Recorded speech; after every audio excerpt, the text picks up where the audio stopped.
Buenos días, bienvenidos al Centro de Investigación en Ciencias Biológicas de la Universidad Autónoma de Tlaxcala.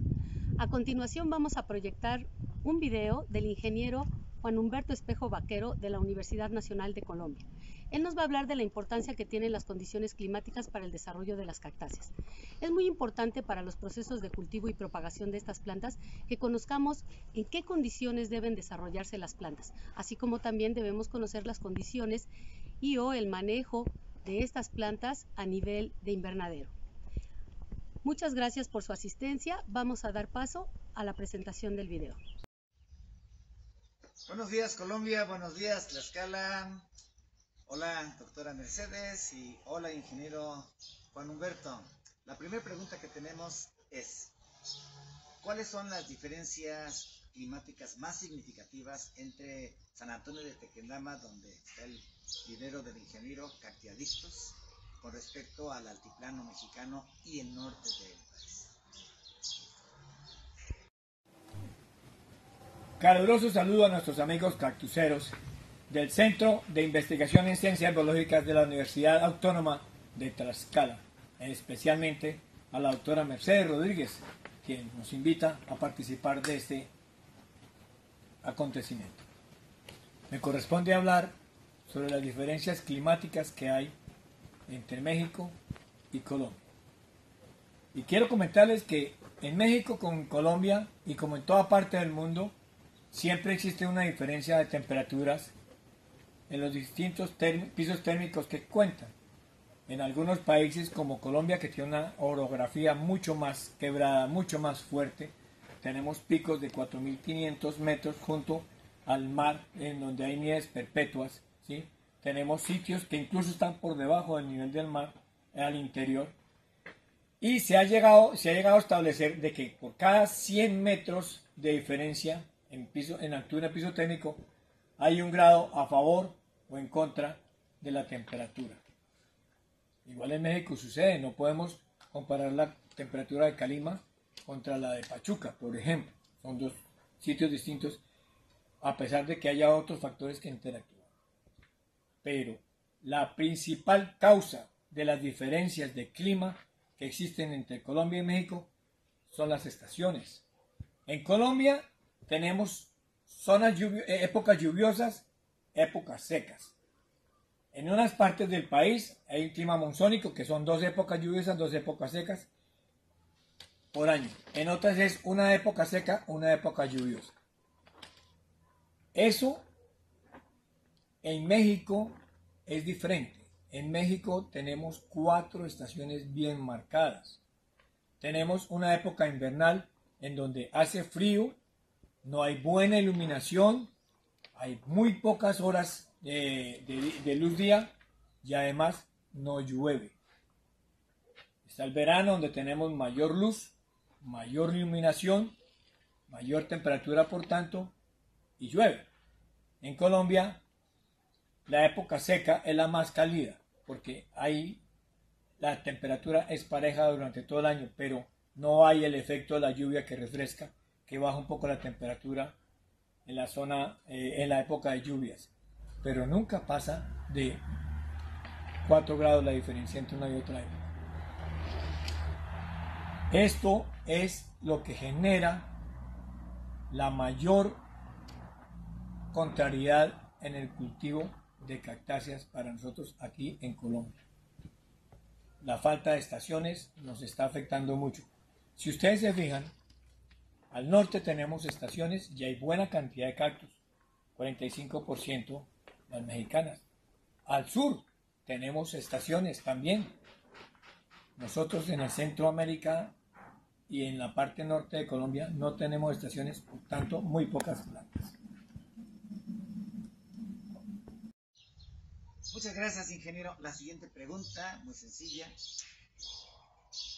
¿cómo afectan estas condiciones climáticas el desarrollo y el metabolismo de estas plantas, las cactáceas que provienen de México pero que están siendo cultivadas en San Antonio de Tequendama?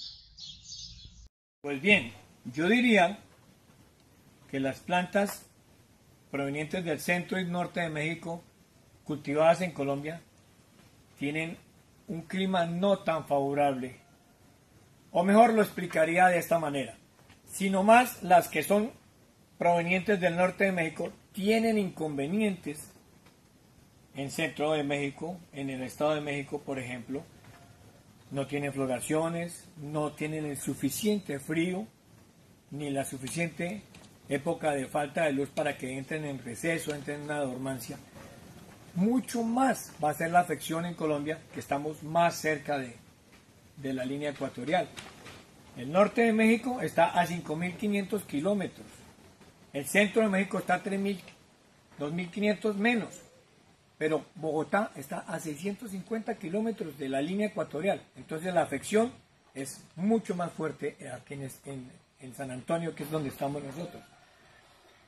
Sucede que los cactus, al ser de zonas de estaciones, tanto en el norte como en el sur, y al tener que padecer o disfrutar, diría yo, de un clima como el invierno, en donde no les llueve en estado natural, en donde tiene muy poca luz, en donde tiene poca calidad de luz y pocos números de horas de luz en el día, la planta entra en receso, en una especie de dormancia, y se queda ahí, se conserva. Para en el momento en que llegue la primavera, su primer riesgo, muchas veces en el norte, son las nieves que se deshacen, y es el primer riesgo que le llega. Pero después de su primer riesgo, los primeros calores, es la oportunidad de reproducirse, es la oportunidad de propagarse, es cuando hay que hacer flores, es cuando hay que producir semillas para preservar la especie.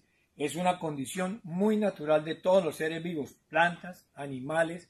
Bueno, en los humanos no lo hacemos todo el año, pero en el caso de los cactus sí requieren de ese estado de receso para que puedan, cuando tengan las buenas condiciones primaverales, entrar en floración sincronizada, todos al tiempo. Se pueden polinizar, no necesitan polinización, los animales llegan o el pincel ayuda. En Colombia no tenemos de eso. En Colombia, aquí florece cualquier época del año. Pueden ver ustedes, el cultivo todo tiene flor, pero desuniforme. Aquí no florecen sincronizadamente. Entonces la polinización es mucho más difícil. Aquí tenemos plantas que las llevamos cultivando por 6 años y no le hemos visto la primera flor. Los rigidispinos del norte, por ejemplo, ahí los tengo, tan bonitos. Nuevamente, muchas gracias, ingeniero.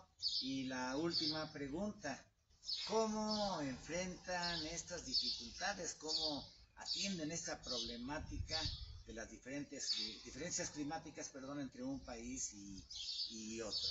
¿Qué proyectos tienen? ¿Qué están haciendo para superar esta problemática?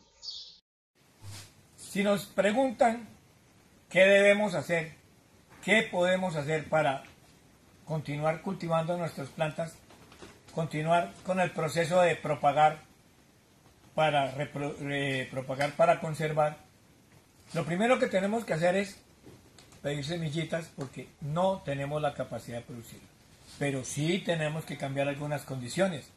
No sé, tal vez pensar en un gran invernadero con paredes húmedas para bajar algo la temperatura, con todo y el costo que esto acarrearía, ¿no? Y todos los problemas que...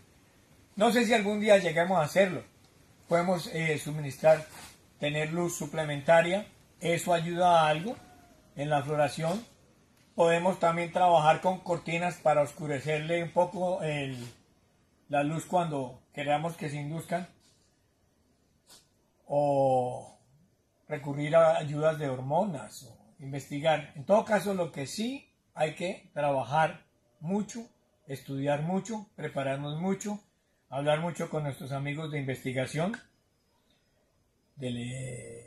amigos que tengan experiencia y ver, de alguna manera tenemos que tratar de simular la época invernal en nuestro trópico, valga lo que valga. Si queremos tener semillas, si queremos florecer los rigidispinos, es la única manera, simular parte del clima. Si es que podemos, esperemos que sí, y llegado ese día les contaremos, amigos, con el mayor de los gustos. Si tienen alguna idea o tienen conocimiento de alguna técnica o método que nos permita inducir floración que no sea de esta forma, les agradeceríamos mucho que nos la comentaran. Desde Colombia, un saludo para todos. Nos despedimos con el saludo cactusero. Salud. ¿Y qué?